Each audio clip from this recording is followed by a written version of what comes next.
Welcome.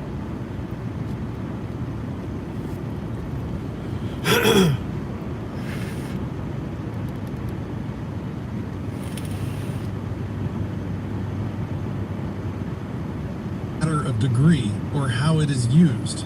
The truth is that authority does not and cannot exist at all, and failure to recognize that fact has led billions of people to believe things and do things that are horrendously destructive.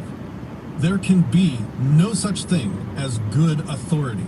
In fact, there is no such thing as authority at all. What up, MWA? Good to see you, brother. Guess what I'm listening to? Government does not exist. It never has, and it never will. The politicians are real. The soldiers and police who enforce the politicians' will are real.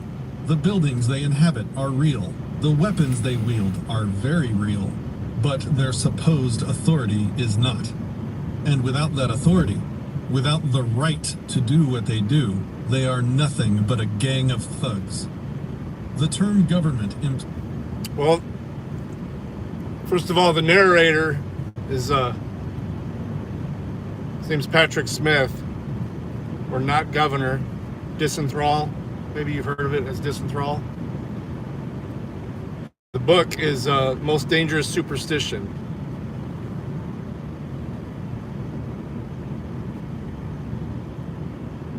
implies legitimacy. It means the exercise of authority over a certain people or place.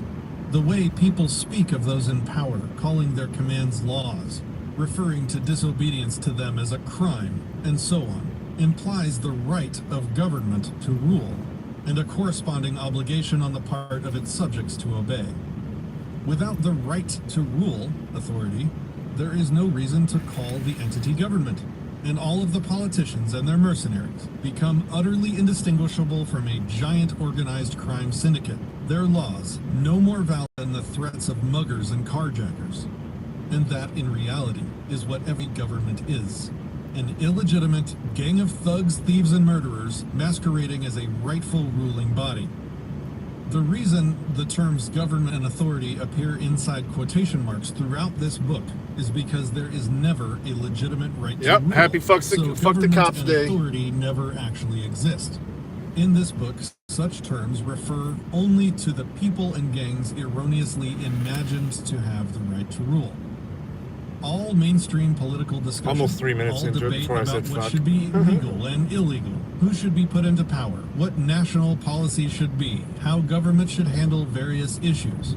All of it is utterly irrational and a complete waste of time, as it is all based upon the false premise that one person can have the right to rule another, that authority can even exist.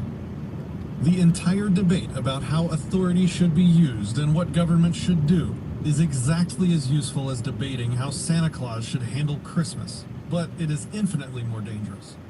On the bright side, removing that danger, the biggest threat that humanity has ever faced, in fact, does not require changing the fundamental nature of man, or converting all hatred State Trooper, to love, how far off the fucking highway are you? Drastic alteration to the state of the universe. Instead, it requires only that people recognize and then let go of one particular superstition, one irrational lie that almost everyone has been taught to believe. In one sense, most of the world's problems could be solved overnight if everyone did something akin to giving up the belief in Santa Claus. Any idea or proposed solution to a problem that depends upon the existence of government, and that includes absolutely everything within the realm of politics, is inherently invalid. To use an analogy, two people could engage in a useful, rational discussion about whether nuclear power or hydroelectric dams are the better way to produce electricity for their town. But if someone suggested that a better option would be to generate electricity using magic pixie dust, his comments would be and should be dismissed as ridiculous, because real problems cannot be solved by mythical entities. Yet almost all modern discussion of societal problems is nothing but an argument about which type of magic pixie dust will save humanity. All political discussion rests upon an unquestioned but false assumption, which everyone takes on faith, simply because they see and hear everyone else repeating the myth, the notion that there can be such a thing as legitimate government. The problem with popular misconceptions is just that. They are popular. When any belief, even the most ridiculous illogical belief, is held by most people, it will not feel unreasonable to the believers. Continuing in the belief will feel easy and safe, while questioning it will be uncomfortable and very difficult, if not impossible. Even abundant Yeah, you better get rid of it, destructive power of the myth of authority on a nearly incomprehensible level and stretching back for thousands of years has not been enough to make more than a handful of people even somebody got to do it. the fundamental concept. And so, believing themselves to be enlightened and wise, human beings continue to stumble into one colossal disaster after another as a result of their inability to shake off the most dangerous 25 feet, huh? The belief in authority. I believe that is unconstitutional. There is a large collection of terminology that grows out of the concept of authority.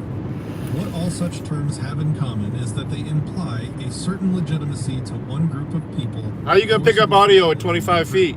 How are you going to be able to pick up what they're saying at 25 feet? Government. As mentioned before, government is simply the term for the organization or group of people imagined to possess the right to That's some rule. bullshit. Many other terms describing parts of government, such as president, congressman, judge, and legislature, reinforce the supposed legitimacy of the ruling class. Law. The terms law and legislation have very different connotations from the words threat and command.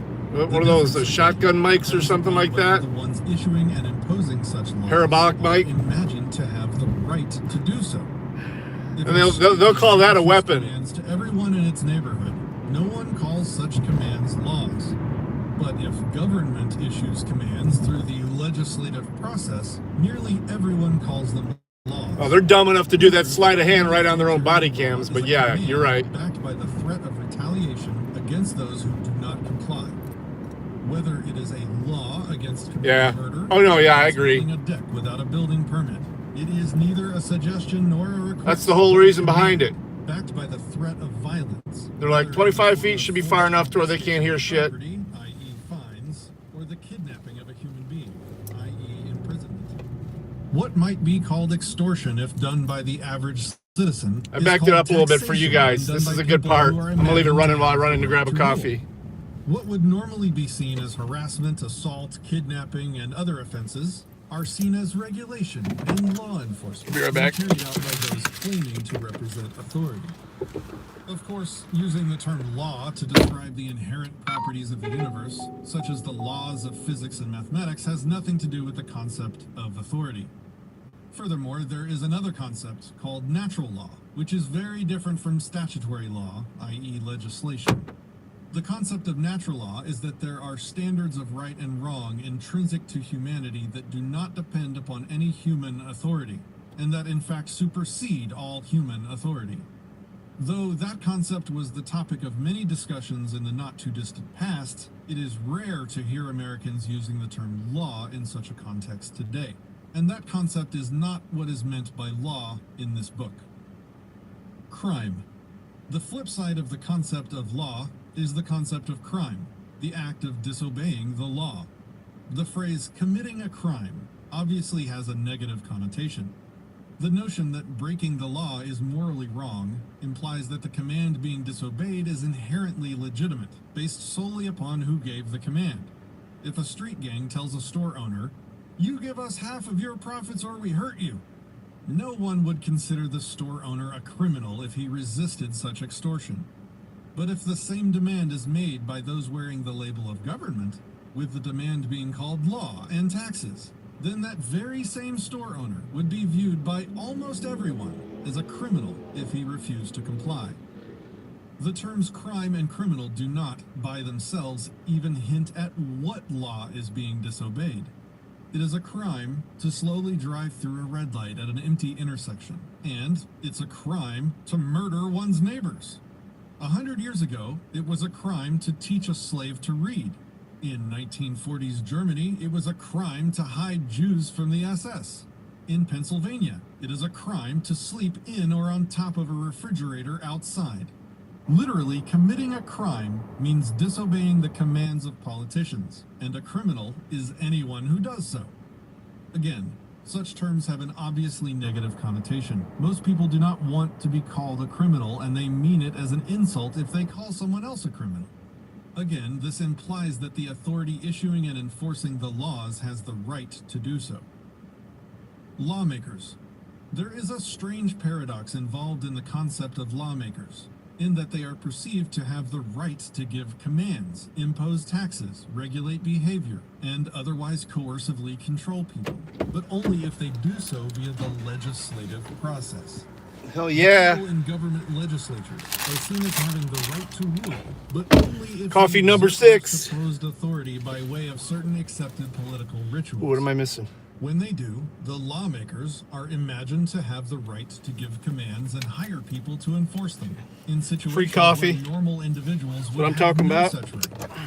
To put it another way, the general public honestly imagines that morality is different for lawmakers than it is for everyone else. Demanding money under threat of violence is immoral theft when most people do it, but is seen as taxation when politicians do it. Bossing people around and forcibly controlling their actions is seen as harassment, intimidation, and assault when most people do it, but is seen Chopper, as what up? regulation and law enforcement when politicians do it. They are called lawmakers rather than threat makers because their commands, if done via certain legislative procedures, are seen as inherently legitimate. What the fuck? In other words, they are seen as authority, and obedience to their legislative commands is seen as a moral imperative. Law enforcement. One of the most common examples of authority, which many people see on a daily basis, are the people who wear the label of police or law enforcement. The behavior of law enforcers and the way they are regarded and treated by others shows quite plainly that they are viewed not simply as people, but as representatives of authority, to which very different standards of morality are believed to apply. Suppose, for example, someone was driving down the street not knowing that one of his brake lights had burned out. If an average citizen forced the driver to stop and then demanded a large sum of money from him, the driver would be outraged. It would be viewed as extortion, harassment, and possibly assault and kidnapping. But when one claiming to act on behalf of government does the exact same thing by flashing his lights and chasing the person down if he doesn't stop and then issuing a ticket, such actions are viewed by most as being perfectly legitimate. In a very real sense, the people who wear badges and uniforms are not viewed as mere people by everyone else. They are viewed as the arm of an abstract thing called authority, and as a result, the properness of police officer behavior and the righteousness of their actions are measured by a far different standard than is the behavior of everyone else. They are judged by how well they enforce the law, rather than by whether their individual actions conform to the normal standards of right and wrong that apply to everyone else. The difference is voiced by the law enforcers themselves, who often defend their actions by saying such things as, "I don't make the law, I just enforce it." We're gonna go pick up a little bit of flour on the way to work. I ordered it last night and was too tired to pick it up. Lawmakers, rather than by whether they behave like rational. Dispo stop. Countries and nations. The concepts of law and crime are obvious offshoots of the concepts of gangbangers. government and Oh yeah. authority. But They got many their own of the gang words in the gang English symbols, language the are thin either blue changed line. by the belief in authority or exist entirely because of that belief. A country or nation, for example, is a purely political concept. The line around a country is, by definition, the line defining the area over which one particular authority claims the right to rule, which distinguishes that location from the areas over which other authorities claim the right to rule. Geographical locations are, of course, very real, but the term country does not refer only to a place. It always refers to a political jurisdiction, another term stemming from the belief in authority. When people speak of loving their country, they are rarely capable of even defining what that means, but ultimately, the only thing the word country can mean is not the place or the people, or any abstract principle or concept, but merely the turf a certain gang claims the right to rule. In light of that fact, the concept of loving one's country is a rather strange idea, It expresses little more than a psychological attachment to the other subjects who are controlled by the same ruling class, which is not at all what most people envision when they feel national loyalty and patriotism. People may feel love for a certain culture or a certain location and the people who live there, or to some philosophical ideal, and mistake that for love of country. But ultimately, a country is simply the area that a particular government claims the right to rule. All right, I gotta answer this. Hello. Hey, buddy. How are you? I'm all right. Did you see that email from Tammy about the call tracking? 3501 a month for treatment center. Is that something that we're doing? Yeah, that's Josh had to set that up with what's his name, Bernstein, Harry. All right, because she said something about 3501 for the treatment center. I just didn't know. It's like, is that something we're doing? I'll assume yes. I'm sorry. She was asking me if that was something we were doing. I was assuming yes, but that's something I just wanted to double check. Yeah. It's basically they're using that for recording and stuff, or reviewing calls. I assume. All right. I'm gonna let her know. That's it. I think I actually have the invoice if she needs it sent. They email it. I thought that we added her to that too. I don't know. She's just sent me an email. We probably did, and she's just Tammy. I'll double check when I get stopped. All right, yeah. If you have an invoice, will you send it to me? Yep. All right. Thank you. Bye. Bye. So he keeps outside. That is what defines the borders, and it is those borders which define the country. Attempting to rationalize the irrational. People who consider themselves educated, open-minded, and progressive do not want to think of themselves as the slaves of a master, or even the subjects of a ruling class. Because of this, much rationalizing and obfuscating has been done in an attempt to deny the fundamental nature of government as a ruling class. A lot of verbal gymnastics, misleading terminology, and mythology have been manufactured to try to obscure the true relationship between governments and their subjects. This mythology is taught to children as civics, even though most of it is completely illogical and flies in the face of all evidence. The following covers a few of the popular types of propaganda used to obfuscate nice Super Bowl of chili. Authority. The myth of consent. In the modern world, slavery is almost universally condemned, but the relationship of a perceived authority to his subject is very much the relationship of a slave master, owner, to a slave, property. Not wanting to admit that, and not wanting to condone what amounts to slavery, those who believe in authority are trained to memorize and repeat blatantly inaccurate rhetoric designed to hide the true nature of the situation. One example of this is the phrase, consent of the governed. There are two basic ways in which people can interact, by mutual agreement or by one person using threats or violence to force his will upon another. The first can be labeled consent, both sides willingly and voluntarily agreeing to what is to be done. The second can be labeled governing, one person controlling another.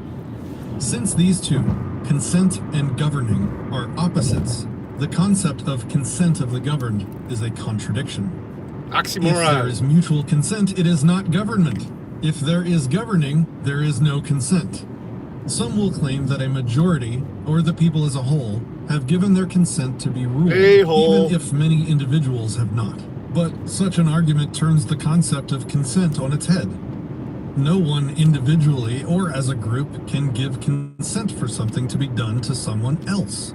That is simply not what consent means. It defies logic to say, I give my consent for you to be robbed. Yet that is the basis for the cult of democracy. The notion that a majority can give consent on behalf of a minority. That is not consent of the governed. It is forcible control of the governed with the consent of a third party. Even if someone were silly enough to actually tell someone else, I agree to let you forcibly control me, the moment the controller must force the controllee to do something, there is obviously no longer consent. Prior to that moment, there is no governing, only voluntary cooperation. Expressing the concept more precisely exposes its inherent schizophrenia. I agree to let you force things upon me, whether I agree to them or not. But in reality, no one ever agrees to let those in government do whatever they want. So, in order to fabricate consent where there is none, believers in authority add another, even more bizarre step to the mythology: the notion of implied consent. The claim is that by merely living in a town or a state or a country, one is agreeing to abide by whatever rules happen to be issued by the people who claim to have the right to rule that town, state, or country. The idea is that We're listening to Most Dangerous Superstition by Larkin Rose, narrated by Patrick Smith.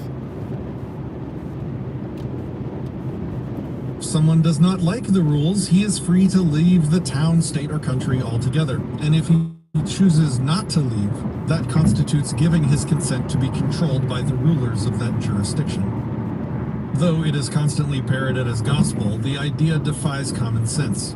It makes no more sense than a carjacker stopping a driver on a Sunday and telling him, by driving a car in this neighborhood on Sunday, you are agreeing to give me your car.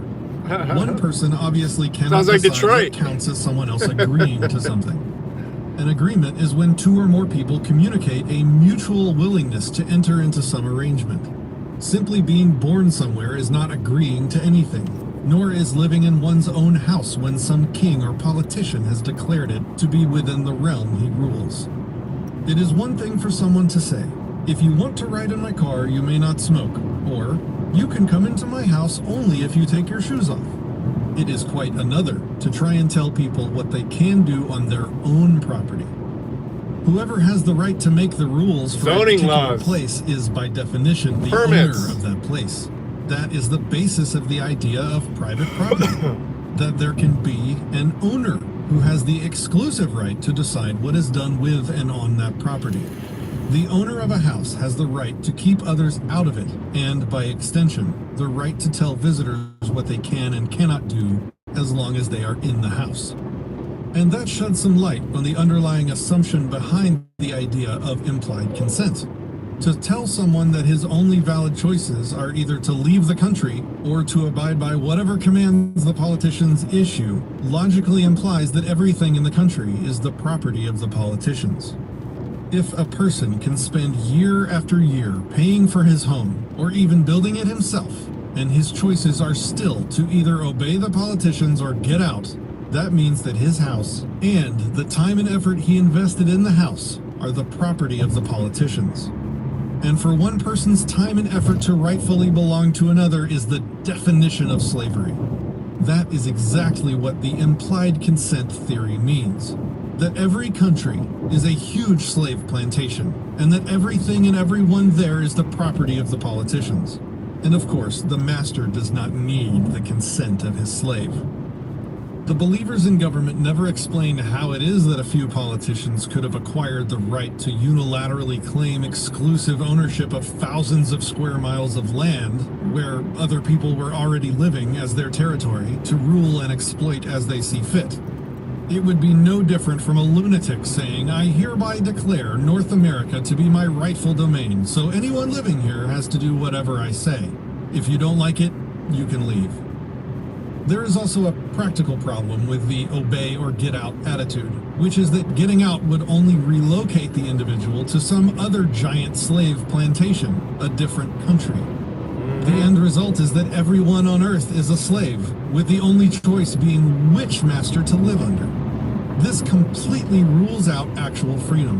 More to the point, that is not what consent means. The belief that politicians own everything is demonstrated even more dramatically in the concept of immigration laws. The idea that a human being needs permission from politicians to set foot anywhere in an entire country. The notion that it can be a crime for someone to step across an invisible line between one authoritarian jurisdiction into another implies that the entire country is the property of the ruling class. If a citizen is not allowed to hire an illegal alien, is not allowed to trade with him, is not even allowed to invite an illegal into his home, then that individual citizen owns nothing and the politicians own everything. Enforcement Not West only knows. is the theory of implied consent logically flawed, but it also obviously does not describe reality. Any government that had the consent of its subjects would not need and would not have law enforcers. Enforcement happens only if someone does not consent to something. That's the basis of this, but that's not how the world's working, though. On a regular basis does things to a lot of people against their will. To be aware of the myriad of tax collectors, beat cops, inspectors and regulators, border guards, narcotics agents, prosecutors, judges, soldiers, and all the other mercenaries of the state, and to still claim that government does what it does with the consent of the governed is utterly ridiculous. Each individual, if he is at all honest with, knows that those in power do not care whether he consents to abide by their laws. The politicians' orders will be carried out by brute force if necessary, with or without any individual's consent. More mythology. In addition to the myth of the consent of the governed, other sayings and dogmatic rhetoric are often repeated, despite being completely inaccurate. For example, in the United States, the people are taught and faithfully repeat such ideas as, "We are the government," and "the government works for us," and "the government represents us." Yeah. Such aphorisms are blatantly and obviously untrue, There you go, despite Agalos. the fact that they are constantly parroted by rulers and subjects alike. One of the most bizarre and delusional, but very common claims is that we the people are the government. Yeah. School children are taught to repeat this absurdity, even though everyone is fully aware that the politicians issue commands and demands, and everyone else either complies or is punished. In the United States, there is a ruling class and a subject class, and the differences between them are many and obvious. One group commands, the other obeys. One group demands huge sums of money, the other group pays. Yeah. One group tells the other group where they can live, where they can work, what they can eat, what they can drink, what they can drive, who they can work for, what work they can do, and so on. Yep. One group takes and spends trillions of dollars of what the other group earns. One group consists entirely of economic Happens in every oversights, while country. the efforts of the other group Just more severe in some. In this system, it is patently obvious who commands and who obeys. The people are not the government by any stretch of the imagination, and it requires profound denial to believe otherwise. But other myths are also used to try to make that lie sound rational. For example, it is also claimed that the government works for us, it is our servant. Again, such a statement does not even remotely match the obvious reality of the situation. It is little more than a cult mantra, a delusion intentionally programmed into the populace in order to twist their view of reality, and most people never even question it. Most never wonder, if government works for us, if it is our employee, why does it decide how much we pay it? Why does our employee decide what it will do for us? Why does our employee tell us how to live our lives? Why does our employee demand our obedience for whatever arbitrary commands it issues, sending armed enforcers after us if we disobey? It is impossible for government to ever be the servant because of what government is. To put it in simple, personal terms, if someone can boss you around and take your money, he is not your servant. And if he cannot do those things, he is not government. This audiobook is available on Audible, Amazon, for only $1 credit. If anyone would like a copy of it, the people, by always cuts out at the border there. Power are choosing their leaders, and that those in office are merely representing the will of the people. Again, not only does this claim not at all match reality, but the underlying abstract and their power, is inherently flawed as well. Preserving their power. World, so-called representative governments are constantly doing things their subjects do not want them to do. Increasing taxes, engaging in warmongering, selling off power and influence to whoever gives them the most money, and so on. Every taxpayer can easily think of examples of things funded with his money that he objects to, whether it be handouts to huge corporations, Serve your handouts way. to certain individuals, government Serve. actions that infringe on individual rights, or just the overall wasteful, corrupt, Every time it bureaucratic does. machine of government. There is no one who can honestly say that government does everything that he wants and nothing that he does not want. Even in theory, the concept of representative government is inherently flawed because government cannot possibly represent the What's people Star as a Wars? whole What does that unless everyone wants exactly the same thing. Because different people want government to do different things, government will always be going against the will of at least some of the people. Even if a government did exactly what a majority of its subjects wanted, which never actually happens, it would not be serving the people as a whole. It would be forcibly victimizing smaller groups on behalf of larger groups. Furthermore, one who represents someone else cannot have more rights than the one he represents. To wit, if one person has no right to break into his neighbor's house and steal his valuables, then he also has no right to designate a representative to do that for him. To represent Happens every someone is day. to act on his behalf, and a true representative can only do what the person he represents has the right to do. But in the case of government, the people whom the politicians claim to represent have no right to do anything that politicians do. Impose taxes, Happy days. enact laws, etc. Average citizens have no right to forcibly control the choices of their neighbors, tell them how to live their lives, and punish them if they disobey. Every time, Aglos. So when a government does such things, it is not representing anyone or anything but itself. Interestingly, even those who talk about representative government refuse to accept any personal responsibility for their actions taken by those for whom they voted. If their candidate of choice enacts a harmful law or raises taxes or wages war, the voters never feel the same guilt or shame they would feel if they themselves had personally done such things or had hired or instructed someone else to do such things. This fact demonstrates that even the most enthusiastic voters do not actually believe the rhetoric about representative government and do not view politicians as their representatives. The terminology does not match reality, and the only purpose of the rhetoric is to obfuscate the fact that the relationship between every government and its subjects is the same as the relationship between a master and a slave. One master may whip his slaves less severely than another. One master may allow his slaves to keep more of what they produce. One master may take better care of his slaves, but none of that changes the basic underlying nature of the master-slave relationship. The one with the right to rule is the master. Ooh, he's on top of me. Oh, he's actually covering his with his tarp. Is the slave. Wow. And that is true even when people choose to describe the situation using inaccurate rhetoric and deceptive euphemisms such as representative government, consent of the governed, and will of the people.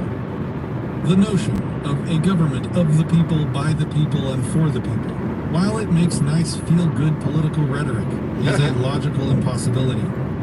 A ruling class cannot serve or represent those it rules any more than a slave owner can serve or represent his slaves. The only way he could do so is by ceasing to be a slave owner, by freeing his slaves. Likewise, the only way a ruling class could become a servant of the people is by ceasing to be a ruling class, by relinquishing all of its power. Government cannot serve the people unless it ceases to be government. Another example of irrational statist doctrine is the concept of the rule of law. The idea is that rule by mere men is bad because it serves those with a malicious lust for power, while the rule of law, as the theory goes, is all about objective, reasonable rules. All fueled on caffeine. On humanity equally. And pure anger. Reveals the absurdity of this myth. Despite the fact that the law is often spoken of as some wholly infallible set of rules spontaneously flowing from the nature of the universe, in reality the law is simply a collection of commands issued and enforced by the people in government. There would be a difference between rule of law and rule of men only if the so-called laws were written by something other than men. The secret ingredient. Baby mouse. Yeah, but I don't do it for a living. The existence of a ruling class, government. Statists often describe I just drive perfectly reasonable, a lot to get to where I am things to do my and slave proclaim work. them to be government. They may argue, Once people cooperate to form an organized system of mutual defense, that's government. Ooh, you know what's good in coffee? When people collectively decide Coffee brand, coffee, hot chocolate, and coffee. rights will work in their Click time, on the link in the description. or they may say, Just saying. people pool Best their hot resources chocolate to I've ever had in my life. rather than each individual having to do everything for himself. Cappuccino. That's government. There is a cappuccino flavor.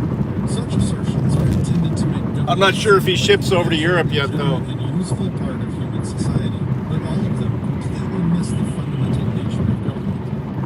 Government is not organization, cooperation, or mutual agreement. Countless groups and organizations, supermarkets, football teams, car companies, archery clubs, etc. Yeah. engage in cooperative, mutually beneficial collective actions, but they are not called government because they are not imagined to have the right Bunch of to mint. rule. And that What they is used the to call spirit those in lockup Roxy's. the supposed right to forcibly control others.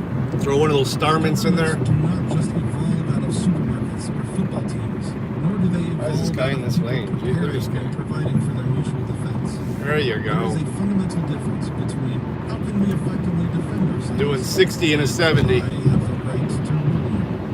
Contrary to what civics textbooks may claim, No. are not the result of either economics or basic. My butthole's exit only. They do not just happen as a result of people being civilized and organized. They are entirely the product of the myth that someone has to be in charge. Without superstition of authority, no amount of cooperation. I know why he was over there. I always give him shit. It requires a drastic change in public perception for a service. That's the left lane here is a whole lot smoother. Shelter, information protection, or anything else to transform into a rightful ruler. I hear you bitching at the truck drivers all the time, Midwest. Government any more than a security guard can magically become a king. And that fact relates to another claim of statists, that doing away with government would simply result in violent gangs gaining power, which would in turn become a new government. But violent conquest does not Ooh. actually become Damn, see? any more Fucking than cold peaceful patch. cooperation does. Sprinkled all over the bottom of my car. Is imagined to have the right to rule, it will not be seen as government. In fact, the ability to control modern populations, especially Yeah, that's armed stupid. populations, depends entirely upon the perceived legitimacy of the would-be controllers. Today, to rule any population of significant size by brute force alone would require... Go ahead and come over here because there's someone on the show. There you go. Come on over, bud. Mercenaries, so much so that it would be nearly impossible. You don't want to drive through that cold patch anyway. That shit goes flying everywhere. Yeah, it looks like somebody rubbed a jelly donut on my back window. Happen in a country equipped with even basic communications. Yeah, because Gooberman says so. The only way to control a large population today is for the would-be ruler to first convince the people that he has the moral right to exert control over them. He can acquire dominion Bring cigs. if he can first hammer the myth of authority. Cigarettes are gold in jail. into victims' heads, thereby convincing his victims that he is a legitimate and proper government. And if he can accomplish that, very little actual force will be required for him to acquire and maintain power. But if his regime ever loses legitimacy in the eyes of his victims, or if he never achieves it to begin with, brute force Yeah. will not provide him with Yeah. any lasting power. In short, neither gangs nor cooperatives can ever become government unless the people believe that someone has the right to rule them. Likewise, once the people as a whole free themselves from the myth of authority, they will not Yeah, no need kidding. any revolution. It looks like a fucking jelly donut. Government will simply cease to exist because the only place it has ever existed Hero. is in the minds of those who believe in the superstition of authority. Again, the When I get stopped, I'll show you guys. mercenaries who carry out their threats are very real, but without perceived legitimacy, they are recognized as a gang of power-happy thugs, not a government. It Some should sweat also meat be mentioned that some and 2 pieces of bread. including Thomas Jefferson, You know why they call it sweat meat? that it is possible and desirable Because those sandwiches are that government frozen does nothing after they're made. except protect the rights Then as they're thawing out, the meat, the bologna literally sweats. Only that would not be government. Every Throw it on the wall and it'll individual stick. has the right to defend himself and others against attackers. To exercise that right, even through a very organized large-scale operation, would not be government any more than organized large-scale food production constitutes government. For something to be government, it must by definition do something that average people do not have the right to do. A government with the same rights as everyone else is not a government any more than the average man on the street is government. The excuse of necessity. The excuse that statists, people who believe in government, often resort to in the end is that humanity requires government, that society needs rulers, that someone has to be in charge or there would be constant chaos and bloody mayhem. Well, he's getting him some weed. I guarantee he's turning left up here in front of me. Imagined, cannot make a mythical entity real. A right to rule is not going to come into existence just because we supposedly need it in order to have a peaceful society. No one would argue that Santa Claus must be real because we need him in order for Christmas to work. If authority does not and cannot, he got enough money for his weeds, but he ain't got enough money to keep his car in not only pointless but obviously untrue. Drivable shape. You cannot conjure something into existence by sheer willpower. If you jump out of a plane without a parachute, your need for a parachute is not. Look at these guys. They're trying to organize this dispo. Look at them. There's 3 of them out here now. There was 2. Do not shop here. They're unionizing the dispos. Letting go of the myth. A growing number of people now believe. Give us your money instead of the company. That human society would. We'll help. We'll make sure you're taken care of. Better without it. Others argue that regardless of which works better, society without a coercive state is the only moral choice, as it's the only choice that does not support the initiation. All right, I gotta pause this against innocent people. while I talk to the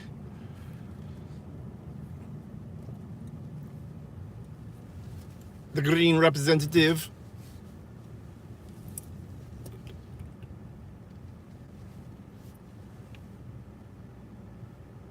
Oh. All right.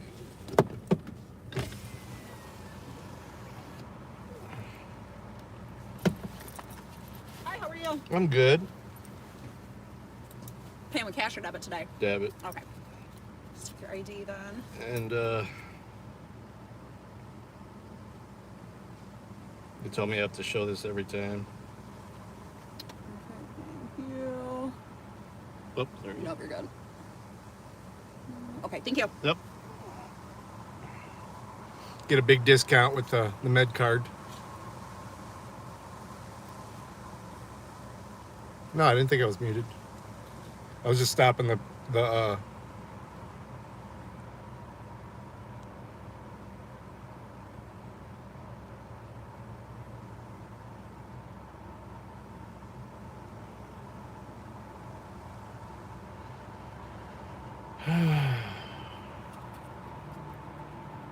Yeah, everyone's beautiful with a mask. But here, look at this shit. Here, let me turn the camera up. Look at this. I just noticed it as I was getting in the car at Speedway.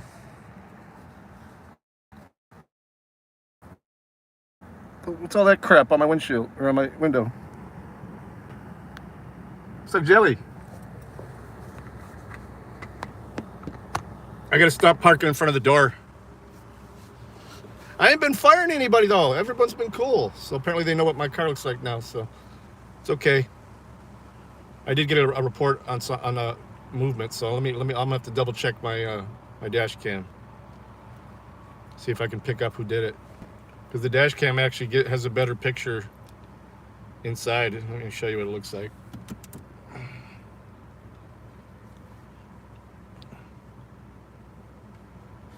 I mean, it's not like a issues, right? All right, $27.56 today. 2 prompts on the screen, and then you can insert your card on the side.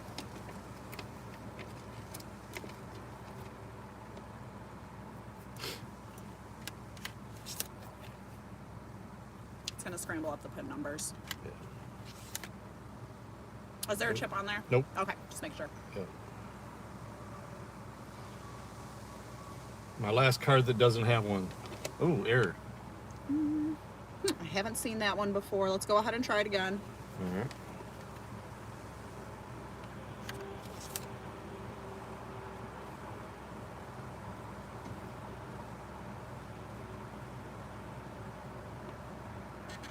There it goes. Thank you. You are all set. Have a Thank great you. day. You too. Got my smokes for later.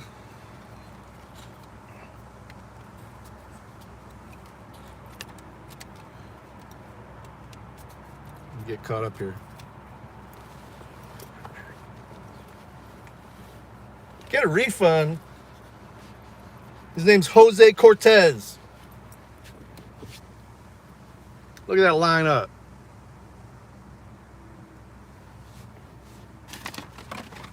And that's a week old. I know. He gets a nice tip. Usually a 50% tip. You literally have to book with this guy online 2 weeks in advance. Hey, D. Johns.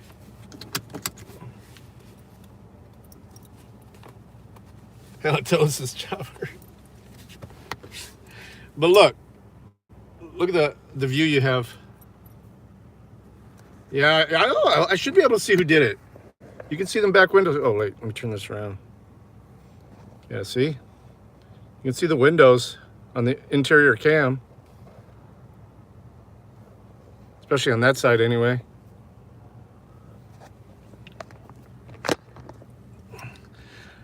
I'll have to review that when I get stopped. If I ever remember to.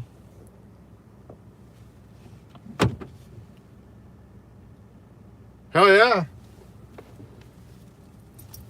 He's pretty cool. He lets me tip him in weed sometimes too.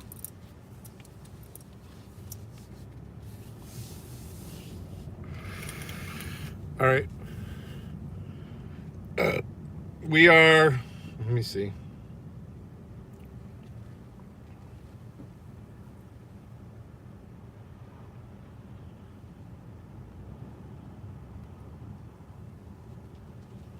Yeah, I actually used to shave my head too. I used to have bad alopecia on the side here, big old spots, you know? So, but I reduced the stress, got married to a good woman, and my stress reduced big time. And those spots filled in, so I actually started going to a real barber. Yeah. Reduce your stress, man. That's what and biotin. Biotin.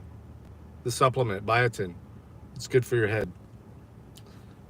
Not that I'm a doctor or anything.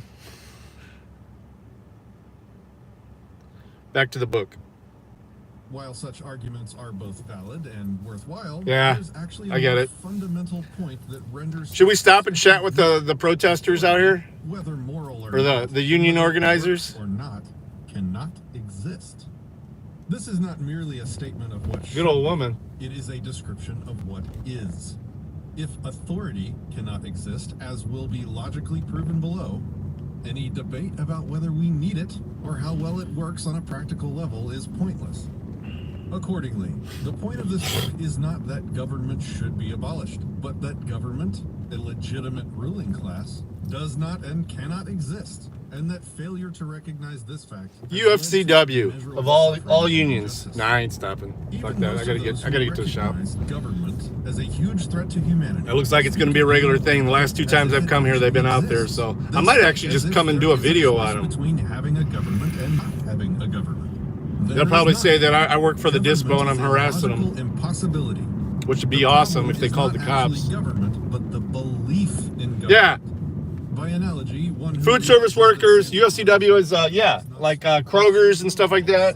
I actually was in that union when I worked at Kroger's as a kid. The difference is that the belief in Santa Claus does little harm, while the belief in the mythical beast called authority has led to unimaginable pain and suffering, oppression and injustice. The message here is not that we should try to create a world without authority. It is that holy shit, look at this. Ooh. Oh, he's going around the mail truck. I was like, what the fuck? All that has ever existed, and that mankind would be far better off, and people would behave in a far more rational, moral, and civilized manner if that fact were widely understood. Why the myth is tempting. Before Hey, Dirty. demonstrating that authority cannot exist, We're listening Brief to mention should be made of why anyone would want such a thing to exist. Most Dangerous It is Superstition obvious why those who seek by to Larkin believe Rose, read by Patrick Smith. it gives them an easy, allegedly legitimate mechanism through which they can forcibly control others. But why would anyone else, why would those being controlled, want it to exist? The mindset of statists usually starts... We're still with 20 minutes away, answer, so we get to but listen to ends 20 more with minutes of the book. insane solution. The average person who looks out at the world knowing there are billions of human beings out there, many of whom are stupid or hostile, naturally wants some sort of assurance that he will be protected from all the negligent and malicious things others may do. Most believers in government openly describe that as the reason government is needed, because people cannot be trusted, because it is in man's nature to steal, fight. Do you ever watch Disenthrall's streams? He's the one that does that Feed the Need in Texas.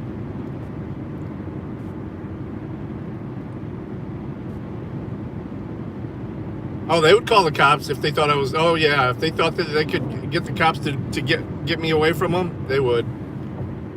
But, yeah, Disenthrall Patrick Smith, a.k.a. Not Governor.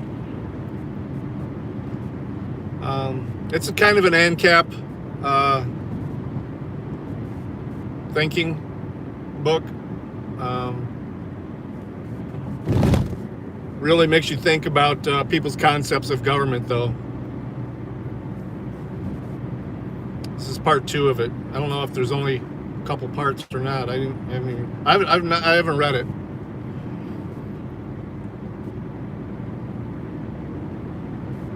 Etc. Yeah, kind of. Often assert that without a controlling authority, without government making and enforcing the rules of society on everyone, every dispute would end in bloodshed. There would be little or no cooperation. Trade would all but cease. It would be every man for himself, and humanity would degrade into a caveman or Mad Max type of existence. As a result, the debate between statism and anarchism is often incorrectly assumed to be a question of whether people are inherently good and trustworthy, and therefore need no controllers, or are inherently bad and untrustworthy, and therefore need government to control them. In truth, whether human beings are all good, all bad, or something in between, the belief in authority is still an irrational superstition. But the most popular excuse for government, that people are bad and need to be controlled, inadvertently exposes the lunacy inherent in all statism. To wit, if human beings are so careless, stupid, and malicious that they cannot be trusted to do the right thing on their own, how would the situation be improved by taking a subset of those very same careless, stupid, and malicious human beings and giving them societal permission to forcibly control all the others? Why would anyone think that rearranging and reorganizing a group Yeah, of everyone dangerous thinks beasts anarchy would just make means them simple? chaos. It's not what it The means. answer hints at the mythological nature of the belief in authority.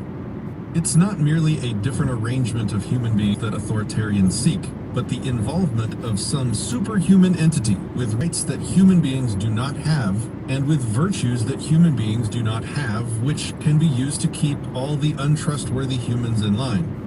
To say that human beings are so flawed that they need to be controlled, a common refrain among statists, implies that something other than human beings needs to do the controlling. But no matter how hard you study government, you will find that it is always run entirely by people. Saying that government is necessary because people are untrustworthy is as irrational as saying that if someone is being attacked by a swarm of bees, the solution is to create an authoritarian hierarchy among the bees, assigning some of the bees to the duty of preventing the other bees from doing harm. However dangerous the bees may be, such a solution is ridiculous. What the believers really want out of government is a huge, unstoppable power that will be used for good. But there is no magic trick, political or otherwise, capable of guaranteeing that justice will Much love. occur. Thanks for hanging out The for a bit, good guys Midwest. will I win, appreciate or it, the buddy. innocent will be protected. When you going back on the road? The giant superhuman magical savior that statists insist is needed to save humanity from itself does not exist. On this planet, at least, human beings are the top. There is nothing above them to control them and make them behave properly. And hallucinating such a superhuman entity does not make it real, nor does it help the situation. The religion of government. Government is neither a scientific concept nor a rational sociological construct, nor is it a logical, practical method of human organization and cooperation. The belief in government is gotcha. not based on reason, it's based on faith. In truth, the belief in government is a religion, made up of a set of dogmatic teachings, irrational doctrines which fly in the face of both evidence and logic, and which are methodically memorized and repeated by the faithful. Oh yeah, for sure. They Like survive other great without religions, government. the Actually, gospel of government describes a superhuman, supernatural entity above mere mortals, which issues commandments to the peasantry, for whom unquestioning obedience is a moral imperative. Disobeying to the commandments, breaking the law, is viewed as a sin, and the faithful delight in the punishment of the infidels and sinners, criminals, while at the same time taking pride in their own loyalty and humble subservience to their God as law-abiding taxpayers. And while the mortals may humbly beg their law-abiding Lord for slaves. favors and for permission to do certain things, it is considered blasphemous and outrageous for one of the lowly peasants to imagine himself to be fit to decide which of the government god's laws he should follow, and which it is okay for him to ignore. Their mantra is, you can work to try to change the law, but as long as it's the law, we all have to follow it. The religious nature of the belief in authority is put on display for all to see whenever people solemnly stand with their hands upon their hearts and religiously proclaim their undying faith in and loyalty to a flag and a government, the Republic.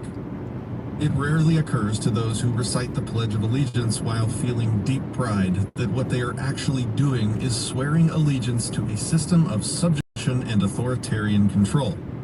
In short, they are promising to do as they're told and behave as loyal subjects to their masters. Aside from the patently inaccurate phrase at the end about liberty and justice for all, the entire pledge is about subservience to the government which claims to represent the collective, as if that in itself is some great and noble goal. The pledge and the mentality and emotions it is intended to stir up would apply equally well to any tyrannical regime in history. It is a promise to be obedient and easily controlled, to subordinate oneself to the Republic, rather than a promise to do the right thing. Many other patriotic rituals and songs, as well as the overtly religious reverence given to two pieces of parchment, the Declaration of Independence and the U.S. Constitution, also demonstrate that people do not merely view government as a practical necessity. They view it as a god, to be praised and worshipped, honored, and obeyed. The main factor distinguishing the belief in government from other religions today is that people actually believe in the god called government. The other gods people claim to believe in, and the churches they attend, are now, by comparison, little more than empty rituals and half-heartedly parroted superstitions. When it comes to their everyday lives, the God that people actually pray to save them from misfortune, to smite their enemies, and to shower them with blessings, is government. It is government whose commandments the people most often respect and obey. Whenever a conflict arises between government and the teachings of the lesser gods, such as pay your fair share, taxation, versus thou shalt not steal, or duty to country, military service, versus thou shalt not murder, the commands of government supersede all the teachings of the other religions. Politicians, the high priests of the Church of Government, the mouthpieces and representatives of government who deliver the sacred law from on high, even openly declare that it is permissible for the people to practice whatever religion they wish, as long as they do not run afoul of the supreme religion by disobeying the law, meaning the dictates of the God called government. Perhaps most telling is that if you suggest to the average person that maybe God does not exist, he will likely respond with less emotion and hostility than if you bring up the idea of life without government. This indicates which religion people are more deeply emotionally attached to and which religion they actually believe in more firmly. In fact, they believe so deeply in government that they do not even recognize it as being a belief at all. The reason so many people respond to the idea of a stateless society, anarchy, with insults, apocalyptic predictions, and emotional tantrums, rather than with calm reasoning, is There you because go. their belief in government Carl, there is you not go. the result of careful, rational consideration of evidence and logic. It is, in every way, a religious faith, believed only because of prolonged indoctrination. And there is almost nothing which Indoctrination. state worshippers find more existentially terrifying than contemplating the possibility that government, their savior and protector, teacher and master, does not actually exist and never did. Many 11:30 political rituals have overtly religious overtones to them. The grandiose cathedral-like buildings, the pomp and circumstance at inaugurations and other government ceremonies, the traditional costumes and age-old rituals, the way the members of the ruling class are treated and described, honorable, for example, What's going on here? all give such I don't have the pristine scanner and on, but I holiness see- and reverence, see far berries. more indicative of Or religious cherries, rites no than berries. practical means It's like of fire. collective organization. It might be nice to have some morally superior, Oh. all-powerful deity to that's protect the weird. innocent and to prevent injustice. And that is what statists hope government will be, a wise, unbiased, all-knowing, and all-powerful final decider that will override and supersede the flawed, short-sighted, and selfish whims of man, unerringly dispensing justice and fairness. However, there is no such thing, and can be no such thing. And there are many reasons why it is utterly foolish to look to government as the solution to human imperfection. For example, what almost every statist wants is for government to enforce objective rules of civilized behavior.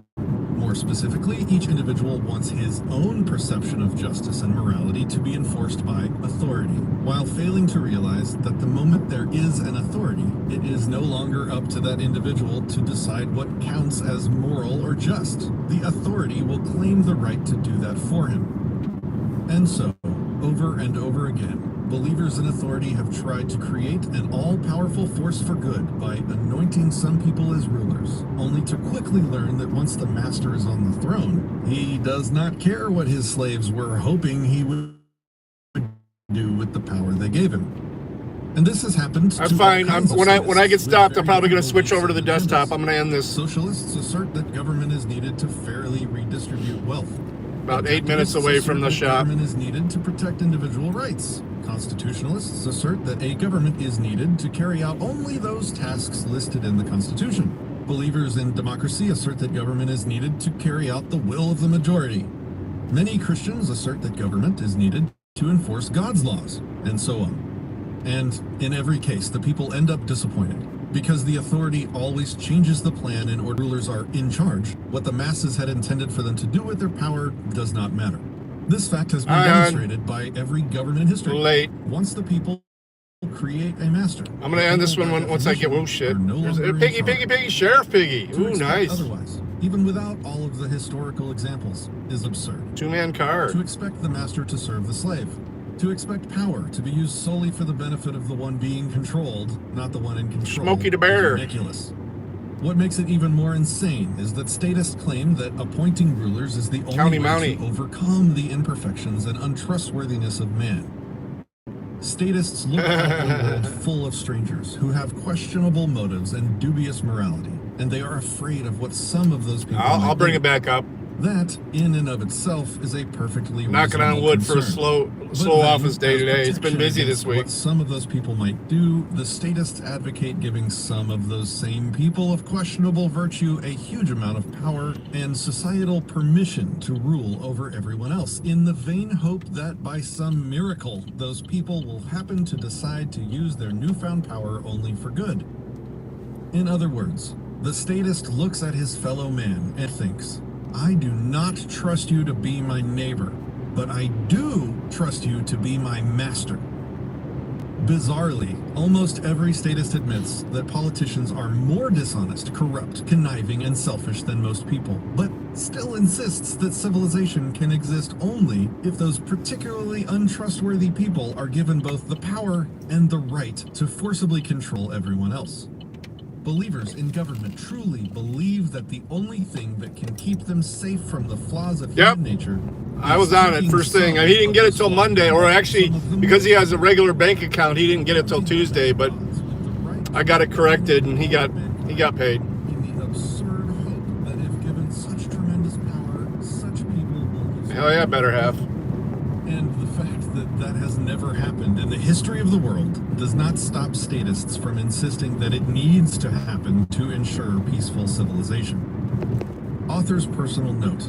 I say That's always all a of this priority as a for me, is former making sure devout people get statist paid. Who, for most of my life, not only accepted the self-contradictory and delusional rationalizations underlying the myth of government, but vehemently spread the mythology myself.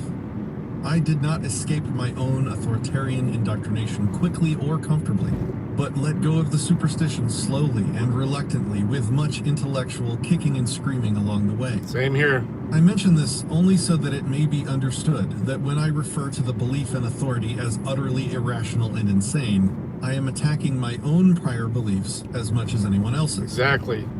Another way to look at it is that statists worry that Former different people bootlicking have different statist here. beliefs, different viewpoints, different standards of morality. They express concerns such as, what if there is no government and someone thinks it's okay to kill me and steal my stuff? Yes, if there are conflicting views, as there always have been and always will be, they can lead to conflict. The authoritarian solution is that instead of everyone deciding for himself what is right and what he should do, there should be a central authority that will make one set of rules that will be enforced on everyone. She's happy. She's at home shopping. Obviously hope that the authority will issue and enforce the She right gets to furnish rules, a but rec they room never at the explain detox how center. or why this would happen. Since the edicts of government are written by mere human beings, usually exceptionally power-hungry, corrupt human beings, why should anyone expect their rules to be better than the rules each individual would choose for himself? The belief in government does not make everyone agree. It only creates an opportunity to drastically escalate personal disagreements into large-scale wars and mass oppression.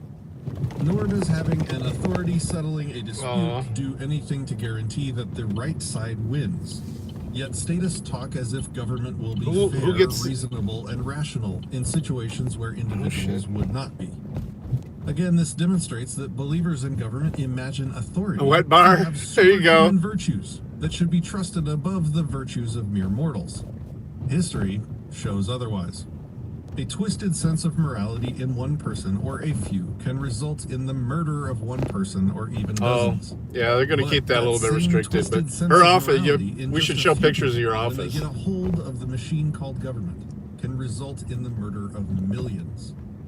The statist wants his idea of the good rules. Next time I'm streaming when I'm heading out there, I'll leave it going until I get inside her office. Happen, and no reason to expect that it will happen. In their I'll search do a for short an of it. all-powerful good guy to save the day, statists always end up creating all-powerful bad guys. Over and over again, they build giant, unstoppable government monsters in the hope that they will defend the innocent, only to find that the monsters become a far greater threat to the innocent than the threats they were created to protect against. Ironically, The Zendan. what statists actually advocate in their Yeah, I think he attempts was to on for a justice bit. for all is the legitimization of evil. The truth True. is that all the belief in authority ever does, and all it ever I can like do, milk, man. is to I love introduce milk. more It just doesn't like immoral me violence sometimes. into society. This is not an unfortunate coincidence or the side effect of a basically good idea. It's a truism based upon the nature of the belief in authority, and this is easy. Skullmeyer got her most Oreo Oreos last night. Immoral violence. Almost everyone agrees that sometimes physical force is justified, and sometimes it is not. You're right, it is. Though there is a large debatable gray area, it is generally accepted that aggressive force, the According to chemistry, initiation anyway. of violence against another person, is unjustified and immoral. This would include theft, assault, and murder, as well as more indirect forms of aggression, such as vandalism and fraud. On the other hand, using force in defense of the innocent is widely accepted as justified and moral, even noble. The legitimacy of such force is determined by the situation it is used in, not by who is using it. To simplify, the types of force which anyone has the right to use can be termed good force, and any acts of force which normal people do not have the right to commit can be termed bad force. The reader can apply his own standards, and the law will still apply. However, agents of authority are imagined to have the right to use force not only in the situations where anyone would have such a right, but in other situations as well. It stands to reason that if everyone has the right to use inherently justified good force, and What up, the Freedom? law authorizes agents of government to use force in other situations as well, then law is the attempt to legitimize bad force. I'll continue short, playing this authority- inside too once I get in there. Thanks for coming in. I'm gonna shut this down. I'm at the shop. I'll probably start it up at Eastern time, 2 or 2:15, or just between 2 and 2:15. Land of Tyranny, yeah. I do recommend this book though. It's called The Most Dangerous Superstition by Larkin Rose. Pretty much talking about how authority is the most dangerous superstition. All right, so we're going to shut it down. I'm going to start it back up once I'm on the desktop. Sounds good. Trying to stick around. All right. Central time. Say it'd be 1 hour less. It'd be 1 to 1:15. I'm in Eastern, so the plus, I think it's +5 here. From Greenwich Mean Time. So, all right. So, within the next half hour, I'll have it up and going. Unless an emergency happens. All right. Thanks for hanging out, everybody. Peace.